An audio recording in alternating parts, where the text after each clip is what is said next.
La couche de peinture est assez faible, il est donc aujourd'hui irréaliste de trouver une voiture avec un état cosmétique de carrosserie idéal, pas de rayures ni d'éclats, à l'exception des voitures déjà repeintes ou peu utilisées. Quant à la résistance à la corrosion, vous devez ici diviser la voiture en deux catégories. Le premier concerne les voitures importées des États-Unis. En règle générale, ce sont des voitures des premières années de production. La carrosserie de ces voitures n'est pas galvanisée et est sujette à la corrosion. La corrosion apparaît le plus souvent sur les vitres, les passages de roues, les ailes et les seuils. La deuxième catégorie de voitures est destinée au marché européen et ne présente pas de problème sérieux de résistance à la corrosion. Et, ici, les éléments chromés sont le point faible des deux catégories de voitures, le chrome devient terne. Il n'y a pas de problèmes électriques courants. La seule chose que l'on peut constater est la panne soudaine de l'unité de contrôle de l'équipement de bord, body control. Une cause courante est un court-circuit dans le système d'éclairage. Il est assez simple d'identifier le dysfonctionnement. Lorsque vous ouvrez les portes, l'éclairage de la cabine ne s'allume pas. Pour éliminer le problème, vous devrez dépenser environ $150 américains. Le remplacement de l'unité est nécessaire. Un seul moteur a été installé sur le Nissan Murano, un V6 essence de 3,5 litres, de puissance différente 234 et 248 chevaux. Ce groupe motopropulseur a reçu à plusieurs reprises le titre de « meilleur moteur de l'année ». Une unité similaire a été installée sur l'Infiniti FX. Le moteur de cette classe de voiture a une disposition de poivre inhabituelle, ce qui est assez rare. En général, ce groupe motopropulseur est fiable. Cependant, les voitures importées des États-Unis peuvent avoir de sérieux problèmes lorsqu'elles utilisent un carburant de mauvaise qualité. Le fait est que sur de telles machines, les réglages de l'unité de commande du moteur sont différents et, en cas d'utilisation fréquente de mauvaise essence, les catalyseurs sont détruits prématurément. La complexité de cette maladie réside dans le fait que ces particules pénètrent dans les cylindres et rayent leurs parois. Ce problème entraîne une augmentation de la consommation d'huile. Vous pouvez vérifier l'état des catalyseurs à l'aide d'un endoscope. Cet appareil est descendu dans le trou de la sonde à oxygène avant. Il convient de comprendre que la structure idéale du catalyseur sur une voiture avec un kilométrage décent est un signe certain qu'elle a été récemment remplacée.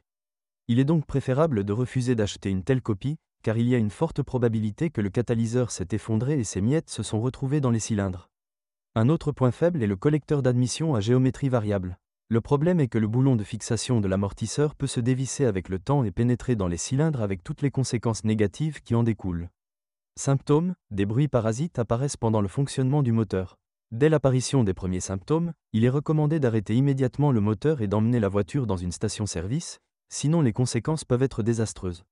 Les défauts mineurs incluent la fragilité du générateur, les fuites d'huile et la tendance du moteur à surchauffer. Pour éviter les problèmes, vous devez nettoyer le radiateur de refroidissement tous les 30 000 à 50 000 km. Les spécialistes du centre de service recommandent de laver le papillon des gaz tous les 15 000 km. 20 000 km, si vous ne le faites pas, avec le temps, le moteur commencera à tourner au ralenti de manière instable. Après avoir nettoyé le registre, une adaptation de l'unité de commande électronique est nécessaire. Cela se fait à l'aide d'un équipement spécial. Une autre procédure qui nécessite un investissement supplémentaire est le réglage des soupapes, qu'il est recommandé d'effectuer tous les 100 000 km, bien que l'expérience montre que les jeux se relâchent après un kilométrage beaucoup plus long. Le moteur est équipé d'un entraînement par chaîne de distribution. Aucun problème global n'a été identifié avec cette unité. La durée de vie de la chaîne est de 250 à 300 000 km. La pompe à carburant dure 100 à 150 000 km. Pour Nissan Murano, une seule boîte de vitesse est disponible, une CVT à variation continue. Les opinions sur la fiabilité de cette unité diffèrent, mais néanmoins, il existe le plus souvent des critiques sur le manque de fiabilité de la transmission. Le principal responsable d'une défaillance prématurée de la transmission est la surchauffe de la transmission. Les propriétaires de Murano américains sont souvent confrontés à ce problème, car, contrairement aux versions européennes, ils ne disposent pas de radiateur de refroidissement de transmission supplémentaire.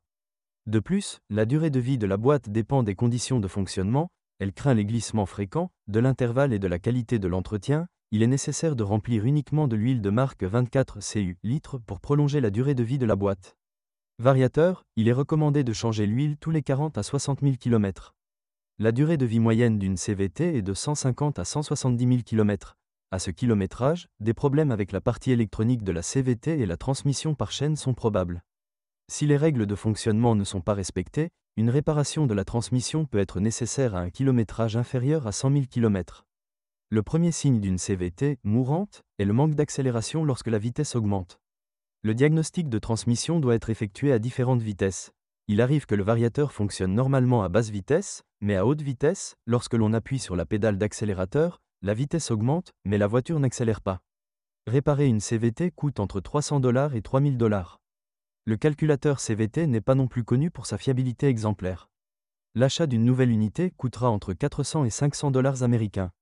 La plupart des Nissan Murano sur le marché secondaire sont à traction intégrale, mais on trouve également souvent des exemples à traction avant, la plupart importés des États-Unis.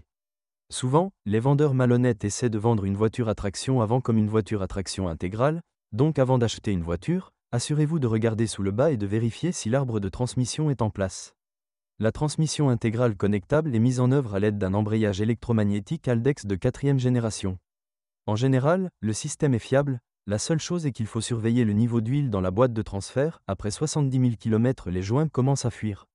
Souvent, pour les propriétaires inattentifs, au bout de 150 000 km, la voiture devient purement traction avant. De plus, la boîte de transfert peut tomber en panne en raison d'un glissement important, les dents des engrenages se cassent. Les deux essieux ont une suspension indépendante, à jambes de force McPherson à l'avant, multibras à l'arrière. Les versions américaines et européennes ont des réglages de suspension différents. Dans le premier cas, elle est douce et confortable, il y a du roulis à l'entrée d'un virage à grande vitesse, dans la seconde elle est moyennement dure, ceux qui aiment la conduite active l'aimeront. Quant à la fiabilité de la suspension Nissan Murano, on peut dire qu'elle est assez solide et ne nécessite pas souvent de réparation. En moyenne, la durée de vie des jambes de force et des bagues stabilisatrices est de 40 à 50 000 km. Les amortisseurs doivent être remplacés tous les 80 à 100 000 km, les rotules, les blocs silencieux et les leviers doivent être remplacés tous les 100 à 130 000 km. Les éléments restants durent jusqu'à 150 000 km. Dans la partie « Direction », une attention particulière est requise aux tuyaux haute pression de direction assistée. Avec le temps, des fuites de liquide apparaissent. La complexité de cette maladie réside dans le fait que les fuites ne peuvent être détectées à un stade précoce que dans un trou de visite ou sur un ascenseur. Au bout de 150 000 km, la crémaillère commence à fuir. Les extrémités de direction parcourent 50 à 70 000 km, la traction jusqu'à 120 000 km. Le système de freinage est fiable, mais vous devrez souvent dépenser de l'argent en plaquettes et disques de frein. La durée de vie des plaquettes est de 20 à 30 000 km, la durée de vie des disques est de 60 à 70 000 km. Surtout si vous aimez, soyez excité, une voiture lourde peut rapidement transformer ces éléments en poussière. L'intérieur du Nissan Murano est fait de matériaux de qualité moyenne, du plastique souple et dur pénètre à l'intérieur, mais l'isolation phonique est franchement faible. Il y a également des plaintes concernant la résistance à l'usure de la garniture des sièges en cuir. Après 100 000 km, des traces d'utilisation notables apparaissent. Un autre point faible des sièges est le coulissement. Sur certains exemplaires, ils ne répondent plus aux entraînements électriques. Le panneau de commande de navigation mérite également d'être critiqué, situé dans un grand angle sur le dessus de la console centrale. Quant à la fiabilité de l'électronique, en règle générale, l'équipement intérieur fonctionne sans problème. Si vous êtes propriétaire de ce modèle de voiture, veuillez décrire les problèmes que vous avez rencontrés lors de l'utilisation de la voiture. Peut-être que votre avis aidera les lecteurs de notre site lors du choix d'une voiture.